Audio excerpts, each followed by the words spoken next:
Sa ngalan ng Ama at ng Anak at ng Espiritu Santo. Amen. Ang pagpapala po ng ating Panginoong Jesucristo, ang pag-ibig ng Diyos Ama at ang pakikipagkaisa ng Espiritu Santo, nawa po ay sumainyong lahat. At sumaiyo rin. Mga kapatid, aminin po natin ang ating mga kasala at mga pagkukulang upang tayo po ay maging karapat-dapat na gumanap sa banal na pagdiriwang na ito. Inaamin ko sa makapangyarihang Diyos at sa inyo mga kapatid, na lubha ko nagkasala sa isip, sa salita at sa gawa, at sa aking pagkukulang. Kaya sinasamo ko sa mahal na Birheng Maria, sa lahat ng mga anghel at mga banal, at sa inyo mga kapatid, na ako'y panalangin sa Panginoon.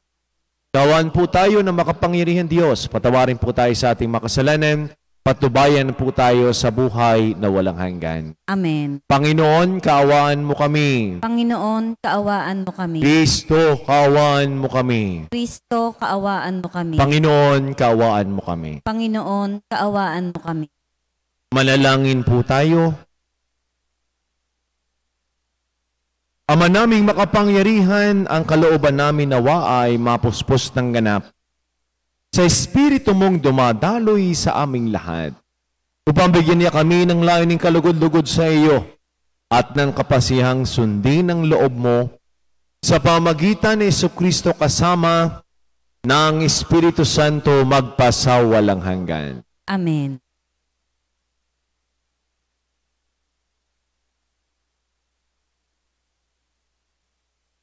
Pagbasa mula sa mga gawa ng mga apostol.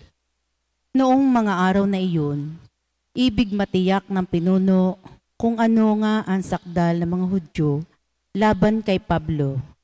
Kaya't pinagpulong niya kinabukasan ang mga punong saserdote at ang buong Sanhedrin. Saka kinalagan si Pablo, ipinanaog at iniharap sa kanila. Alam ni Pablo na dooy may mga Saduseyo at Pariseyo, kaya't sinabi niya ng malakas, "Mga kapatid, ako'y Pariseyo, anak ng mga Pariseyo.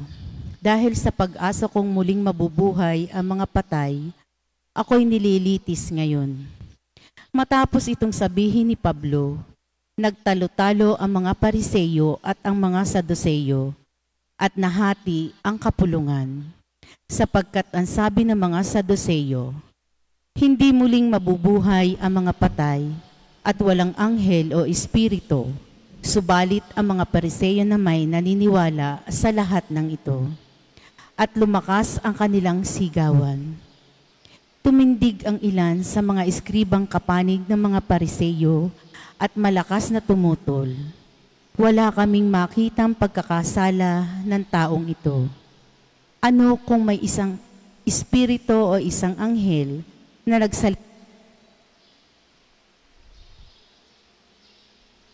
na ang kanilang pagtatalo, natakot ang pinuno na baka turayin nila si Pablo, kaya't pinanaog niya ang mga kawal, ipinakuha si Pablo at ipinapasok sa kuta. Kinagabihan, tumayo ang Panginoon sa tabi ni Pablo at sinabi sa kanya, "Lakasan mo ang iyong loob. Nagpatotoo ka tungkol sa akin dito sa Jerusalem. Ganyan din ang gawin mo sa Roma." Ang salita ng Diyos. Salamat sa Diyos. Salmong tugunan. Diyos ko, ang aking dalangin, ako'y iyong tangkilikin. Diyos ko, ang aking dalangin, ako'y iyong tangkilikin. O Diyos, ako'y ingatan mo, ingatan ang iyong lingkod. Ang hangad ko ay maligtas, kaya sa'yo dumudulog. Ika'y aking Panginoon, ang wika ko sa aking Diyos. Kabutihang tinanggap ko ay ikaw ang nagkaloob. Ikaw lamang o poon ko, ang lahat sa aking buhay. Ako'y iyong tinutugon sa lahat kong kailangan. Diyos ko, ang aking dalangin, ako'y iyong tangkilikin. Pinupuri ko ang poon na sa akin ay patnubay. Kahit gabit diwa niya, ang sa aki umaakay. Nababatid ko na siya'y kasama ko oras-oras. Sa piling niya'y kailanmay, hindi ako matitinag. Diyos ko, aking dalangin, ako'y iyong tangkilikin. Kaya't ako'y nagdiriwang, ang diwa ko'y nagagalak. Ang lagi mong naramdamay, hindi ako matitinag. Pagkat di mo tutulutang, ang mahal mo ay malagak sa balon ng mga patay upang doon ay maagnas. Diyos ko, ang aking dalangin, ako'y iyong tangkilikin. Ituturo mo ang landas ng buhay ang hahantungan. Sa piling mo'y madarama ang lubos na kagalakan. Ang tulong mo'y nagdudulot ng ligayang walang hanggan. Diyos ko, ang aking dalangin, ako'y iyong tangkilikin.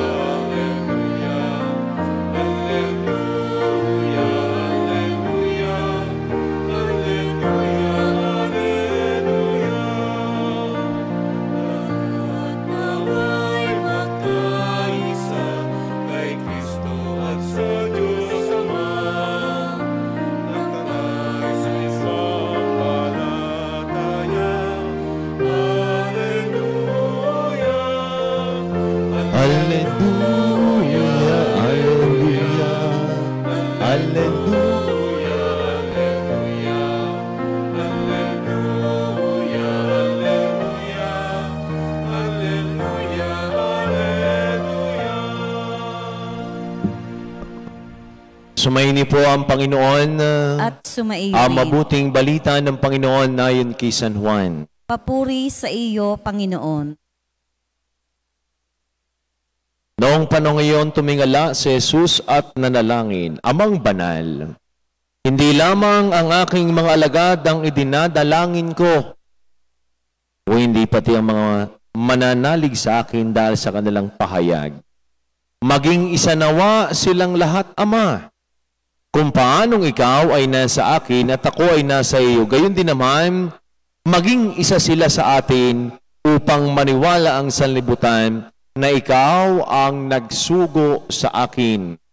Ang karangalang ibinigay mo sa akin, ibinigay ko sa kanila upang sila'y ganap na maging isa, gaya nating iisa.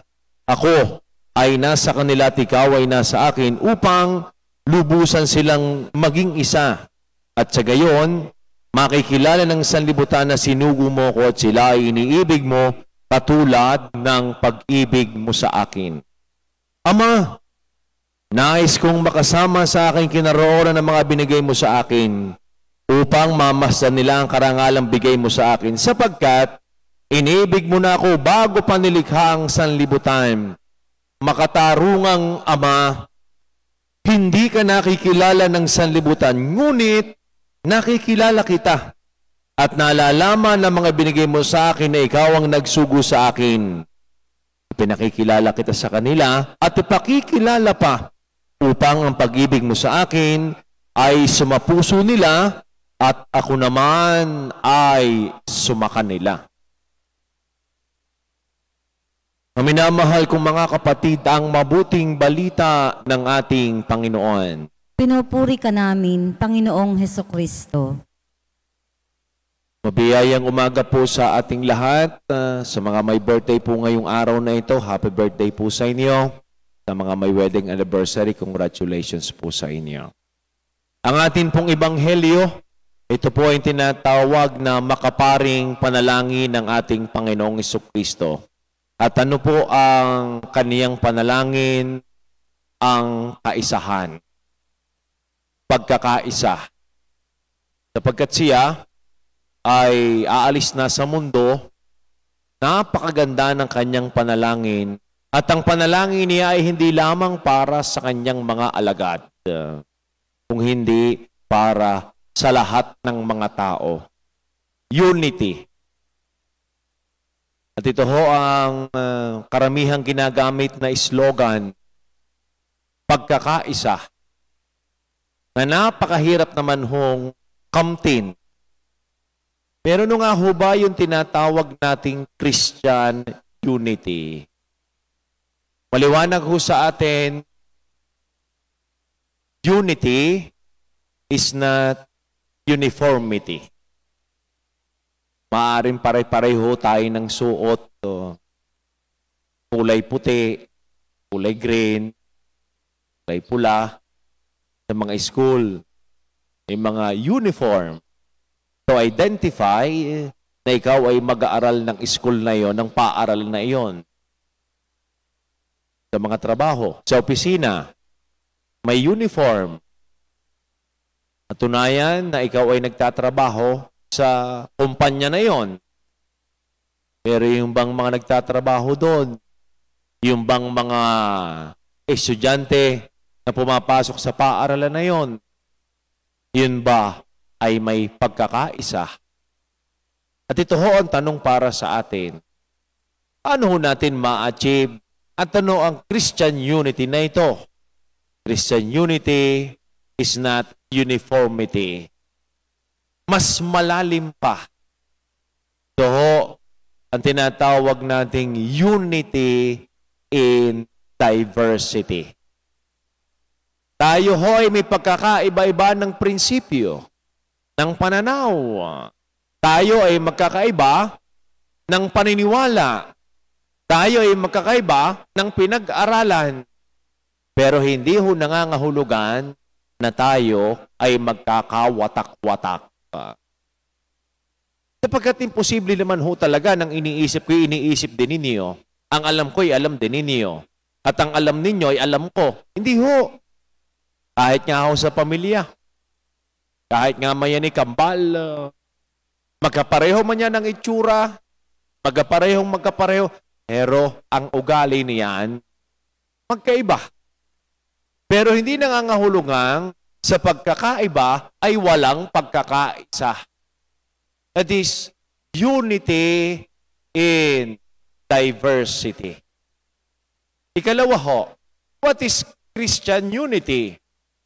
Christian unity, we have the common purpose. At ano ho yung purpose na ito? Hindi naman ho pwedeng sabihin natin na tayo lamang Katoliko ang may kaisahan na tayo lamang ang maliligtas. At i-abolish natin ang mga ibang mga sekta, ibang mga reliyon. Hindi din naman ho pwedeng sabihin nila na sila lamang ang tama at tayo ang mali ang ating paniniwala. Hindi naman ho. Sapagkat sinabi ni Apostol San Pablo sa mga taga-Korinto, we have different gifts. We have different calling. But we work for the glory of God sa lahat ng ating mga ginagawa. And that is our common purpose. Pangatlo, when we speak of Christian unity, we talk about common love. Iisa yung ating pag-ibig na ating ginagawa at sinusundan. At yan yung pag-ibig ng Diyos para sa atin. Ay yung tinatawag nating kaisahan na ito. Iba't iba ho tayo ng pamamaraan ng pagmamahal. Iba't iba ho tayo ng expression ng pagkilala, pagtanggap sa ibang tao. Yung iba nagbibigay ng bulaklak. Yung iba nagbibigay ng card. Yung iba yung simpleng text, simpleng tawag. Yung expression natin, iba't iba tayo. Pero ano yung main purpose? It's love. Sabi nga ho ay, iba't iba man ang ating sasakyan, sinasakyan, pero sana isa ho ang ating pupuntahan. May mga late man, may mga nauna man. Sana isa yung ating purpose.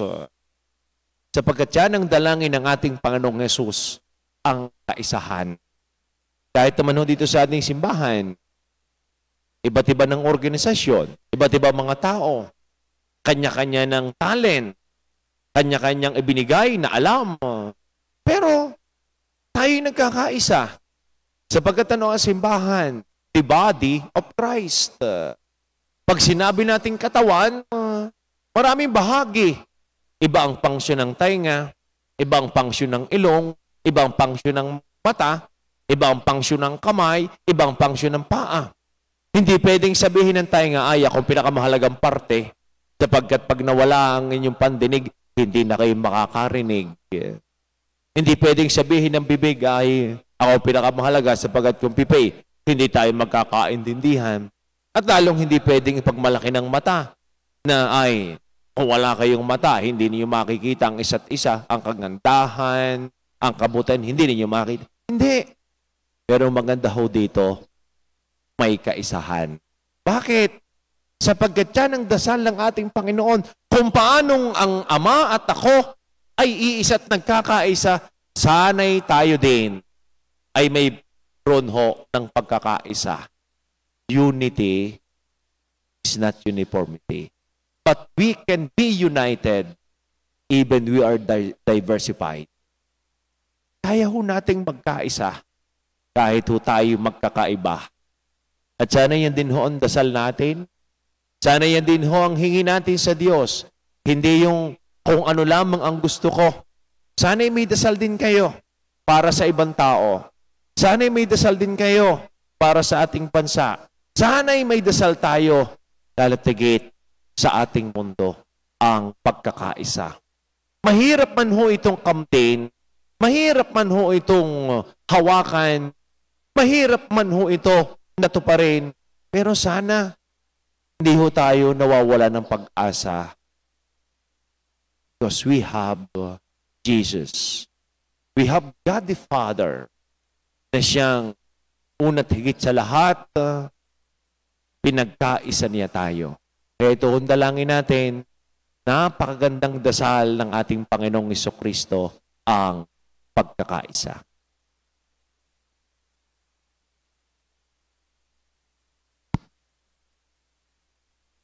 Nananalangin si Jesus Ama para sa pagkakaisa.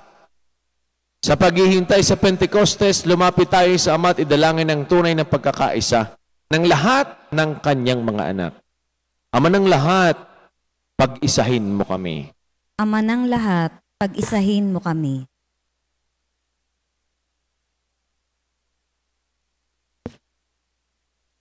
Ang lahat ng kasapi na simbahan, naway magkaisa sa puso at isip, kasama ang ating Santo Papa at ang ating mga obispo, manalangin tayo sa Panginoon. Ama ng lahat, pag-isahin mo kami. Ang mundo naway sumampalataya kay Kristo, bunga ng nagkakaisang halimbawa ng mga Kristiyano, manalangin tayo sa Panginoon. Ama ng lahat, pag-isahin mo kami. Ang lahat ng bininyagan kay Kristo, naway magkatipon sa isang simbahan, manalangin tayo sa Panginoon. Ama ng lahat, pag-isahin mo kami. Ang bawat mag-anak, naway mabuklod sa isang pananampalataya at pag-ibig, manalangin tayo sa Panginoon. Ama ng lahat, pag-isahin mo kami. Ang mga yumao, naway tawagin sa ganap na pagkaisa sa Diyos magpakailanman, manalangin tayo sa Panginoon. Ama ng lahat, pag-isahin mo kami.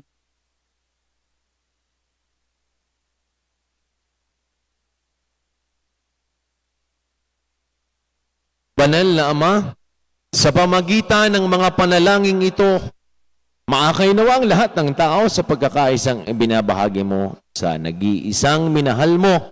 Bago pa man itinatag ang sansinukob, hinihiling po namin ito sa pamagitan ni Kristo na aming Panginoon. Amen.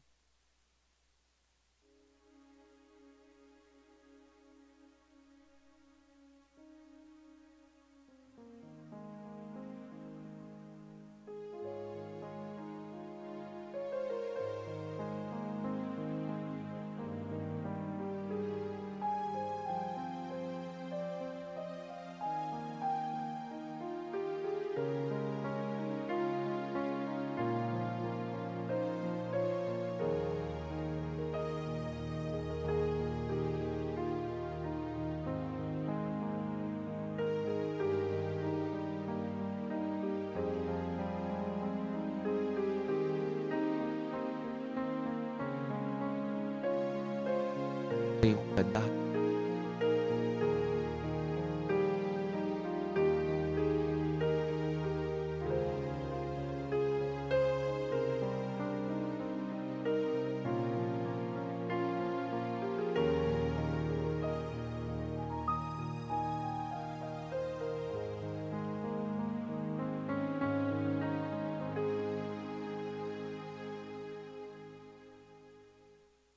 Manalangin po kayo mga kapatid, baka ating paghahain ay kalugdan ng Diyos amang makapangyarihan. Tanggapin nawa ng Panginoon itong paghahain sa iyong mga kamay, sa kapurihan niya at karangalan sa ating kapakinabangan at sa buong sambayaniyang banal.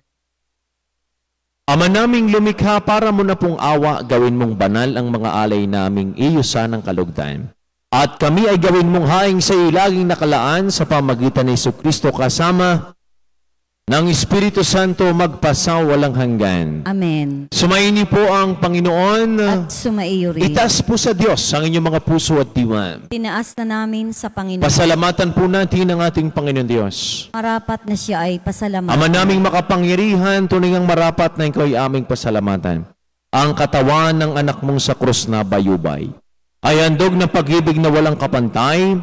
Ito ang paghahaing ganap mong kinalugdan. Ito ang nilunggatin ng dating pag-aalay. Ang buong sarili ng anak mong sa Jesus ay inihain sa iyo pang kami ay matubos. Siya ang tambalan paring naghahandog. Siya pa rin ang tupang handog na binukod. Kaya, kaysa ng mga anghel na nagsisiawit ng papuris na walang umpay sa kalangitan, kami po ay nagbubunyi sa iyong kadangkilaan. Santo, Santo, Santong Panginoon Diyos ng mga hukbo, napupuno Napupuno ang ng langit at lupa ng kadakilaan mo. O sana sa kaitaasan, pinagpalang na parito sa ngalan ng Panginoon. O sana sa kaitaasan. Ama naming banal, ikaw pambukal ng tanang kabanalan. Kaya't sa pamagitan ng iyong Espiritu, gayon pong banal ang mga kaloob na ito upang para sa amin ay maging katawan at tugo ng aming Panginoong Jesucristo. Bago niya, pinagtihisang kusang loob na maging handog, hinawakan niya ang tinapay, pinasalamatan kaniya, pinaghati-hati niya, iniabot sa kaniyang mga alagad at sinabi, tanggapin ninyong lahat ito at kanin ito ang aking katawan na ihahandog para sa inyo.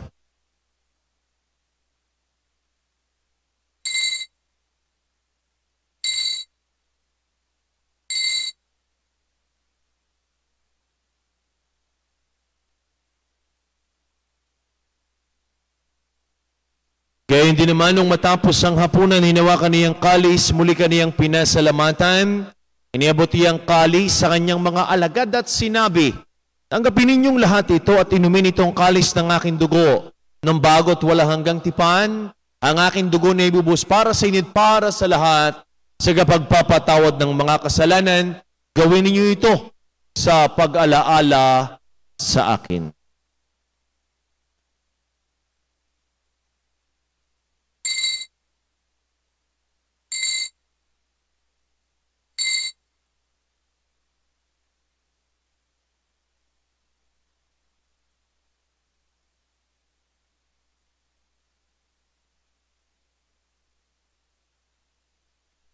Ang misteryo ng ating pananampalataya. Si Kristo'y namatay, si Kristo'y nabuhay, si Kristo'y babalik sa wakas ng panahon. Ama, ginagawa po namin ngayon ang pag-alaala sa pagkamatay at muling pagkabuhay ng iyon. Kaya't nialay po namin sa iyo ang tinapay na nagbibigay buhay at ang kalis na nagkakaloob ng kaligtasan. Kami po'y nagpapasalamat dahil kami ay yung minarapat at tumayo sa harapan para maglingkod sa iyo. Sinasamo namin kami magkakasalo-salo sa katawan at tugo ni Kristo mabuklod sa pagkakaisa sa pamagitan ng Espiritu Santo. Ama, lingapin mo yung simbahang laganap sa buong daigdig. Puspusin mo kami sa iyong pag-ibig, kay San Francisco na aming Santo Papa at ni Gilbert na aming Arsobispo at ang lahat ng mga kaparian. Nalalahanin mo rin po ang mga kapatid naming nahimlay na. Nang may pag-asang sila'y muling mabubuhay, gayon din ang lahat ng mga pumanaw, kaawaan mo po sila patuloyin sa iyong kaliwanagan, kaawaan mo po't pagandapatin kaming lahat na makasalo sa iyong buhay na walang wakas. Kaysa ng mahal na Birheng Maria na ina ng Diyos ni Poong San Jose na ating din patron. Kaysa ng lahat ng mga apostol, San Jose Marelo at ng lahat ng mga banal na namuhay dito sa daigdig ng kalugod-lugod sa iyo. May pagdiwang naman po namin ang pagpupuri sa kararangal mo sa pamagitan ng iyong anak na aming Panginoong Hesu Kristo.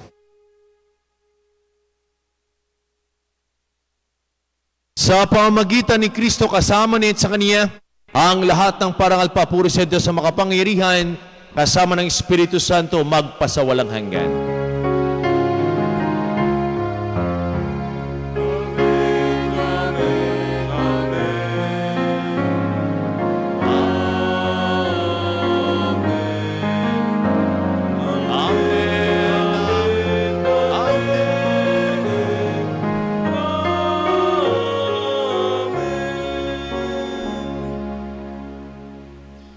Sama-sama po nating awitin na may kababaan ng loob at lakas ng loob ang panalangin tinuro sa atin ng ating Panginoong Hesus. Ama namin, sumasalangit ka, sambahin ang ngalan mo, mapasa amin ang kaharian mo, sundin ang loob mo dito sa lupa para ng sa langit. Yan mo kami ngayon ang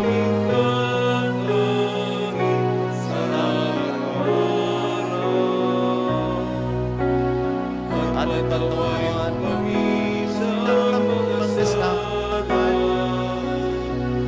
aral pagpapatawad namin sa nagkakasalan sa amin.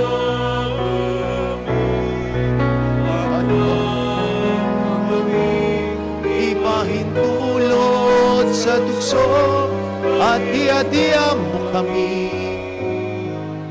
sa lahat na masama. Inihiling po namin kami adiya sa lahat ng masama, pagkalooban ng kapayapaan araw-araw, ligtas sa kasalanan at ilayo sa lahat ng kapahamakan. Samantalang aming pinananabikan ang dakilang araw ng pagpapahayag ng tagapagligtas naming si Hesus Kristo. Sapagkat iyo ang kaharian at ang kapangyarihan at ang kapurihan magpakailanman. Amen. Panginoong Jesucristo, sinabi mo po sa iyong mga apostol, kapayapaan ang iniiwan ko sa inyo. Ang aking kapayapaan ang ibinibigay ko sa inyo. Tunghayin mong aming pananampalataya, tug aming mga pagkakasala. Pagkaloob po kami ng kapayapa at pagkakaisa ayon sa iyong kalooban, kasama ng Espiritu Santo magpasawalang hanggan. Amen. Ang kapayapaan po ng Panginoon ay lagi nang sumaiyo. At sumaiyo rin. Magbigayin po kayo ng kapayapaan sa bawat isa. Peace be with you po. Kordero ng Diyos na nag-aalis ng mga kasalanan ng sanlibutan, maawa ka sa amin. Kordero ng Diyos na nag-aalis ng mga kasalanan ng sanlibutan, maawa ka sa amin. Kordero ng Diyos na nag-aalis ng mga kasalanan ng sanlibutan, ipagkaloob mo sa amin ang kapayapaan.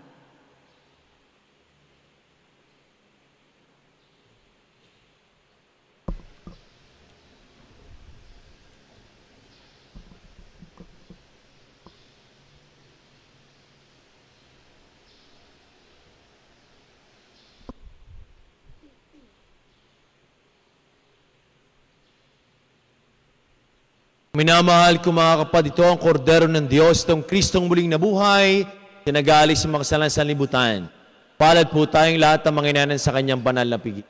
Panginoon, hindi ako karapat-dapat na magpatuloy sa iyo, ngunit sa isang salita mo lamang ay gagaling na ako. Ang katawan ni Kristo. Amen.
Manalangin po tayo. Ama naming mapagmahal sa aming ginanap na pakikinabang, matutuhan naman namin at mapagsaluhan ng iyong aral at dulot na kaligtasan upang kami ay pagindapating magkamit ng iyong bigay sa pamamagitan ni Jesucristo kasama ng Espiritu Santo magpasawalang hanggan. Amen. Sumaini po ang Panginoon. At sumaiyo rin. Pagpalain po kayo, ingatan, gabayan, subaybayan, lingapin. Kasama na po niyo mga mahal sa buhay at buong pamilya ng ating mapagpalang Diyos. Sa ngalan ng Ama, ng Anak at ng Espiritu Santo. Amen. Ang misa po'y naialay na. Taglayin po ninyo ang pag-ibig ng Diyos. Salamat sa Diyos. Magandang umaga po sa ating lahat.